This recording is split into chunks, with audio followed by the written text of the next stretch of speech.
লালে লালির শরীর একদম ঢুকে গেছে, লাপাতার লেডিস হয়ে যাবে, একটা কিছু থাকবে না, সব ভাইসে চলে যাবে। তোমাদের বাড়ি কোথায়? তোমরা এসে একটু পেরে নিয়ে যাও আমাদের গাছের কুল। আমরা বিক্রি করছিলাম 250 টাকা দিয়ে। দেখো আমি আশা শব্দ পাই আমাকে তাকায় আছে, লালি করে ডাকবো, লালে। লালির বাচ্চাও ডাকে। তোকে আমি মাঠে যাচ্ছি খাওয়া দিতে। লালাই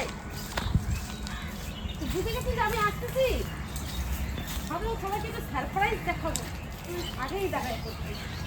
চল খাই রে এখানে, তুই বলে কাপড় নিয়ে ঘুরে বেড়াচ্ছিলি বলে। খাওয়ার জোর দেখো, লালির শরীর একদম ঢুকে গেছে, এখানে ঘাস পায় না। ঘাসের গরু যদি খড়ে আটকা পড়ে তাহলে শরীর তো হাড্ডি বেরোবেই। বেচারা বিন্দাস ঘুরে বেড়াইতো মাঠে, সকালবেলা যাইতো, সন্ধ্যাবেলা আসতো। আর এখানে তো গরু, আর আমাদের এখানে গরু ছাড়লে পরে গরু আর আমরা পাবো না, লাপাতার লেডিস হয়ে যাবে। আমাদের লালির একটু খড়ে অ্যাডজাস্ট হতে টাইম লাগবে, এখনো বেচারা অনেক স্যাক্রিফাইস করে খাচ্ছে। উল্টাই দিস না, পড়ে গেলে কিন্তু ঠেঙ্গা খাবে। তোমাদেরকে আর কয়েকদিন পরে দেখাবো যে আমাদের এই জায়গাটা কি হয়ে যায়, আমাদের সমুদ্র।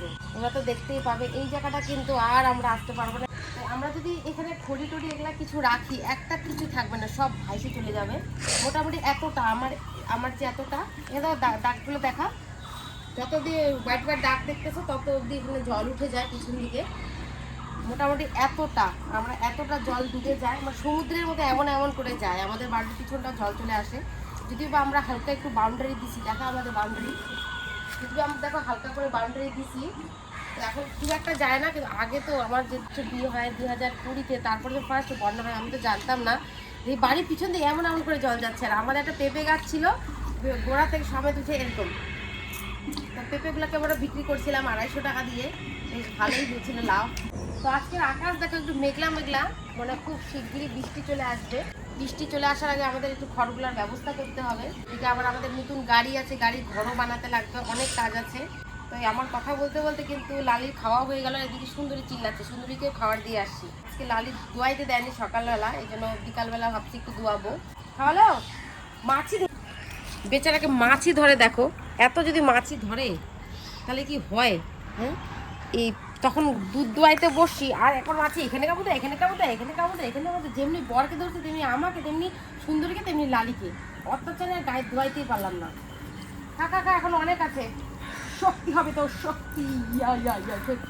তো আমাদের লালির খাওয়াও হয়ে গেল, আর সুন্দরীকেও খাইতে দেখি সুন্দরী কতটা খাইলো। বেচারা একদম চারিদিকে ঠন ঠন শুকায় গেছে, ওই হালকা ফুলকা যায়।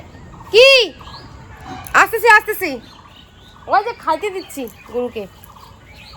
হ্যাঁ, আর দেখো কুল আমাদের প্রায় শেষ, সবাই এসে পায়রে পায়রে নিয়ে যাচ্ছে। তোমাদের বাড়ি কোথায়? তোমরা এসে একটু পেরে নিয়ে যাও আমাদের গাছের কুল, বহুত স্বাদ যাকে বলে। সবাই আসতেছে আর পায়রে পায়রে নিয়ে চলে যাচ্ছে, দারুণ। আর অনেক পুরানা গাছ। লালির খাওয়া হয়ে গেছে, তো চল লালি গেলাম, বিকালে তোর সাথে দেখা হচ্ছে, তুই থাকিস। বেচারা হাড্ডি হুড্ডি বেরোয় গেছে একদম।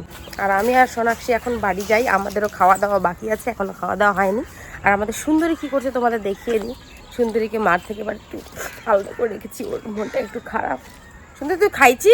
এ মা, খাসনি? দেখি তো খাইছে কিনা।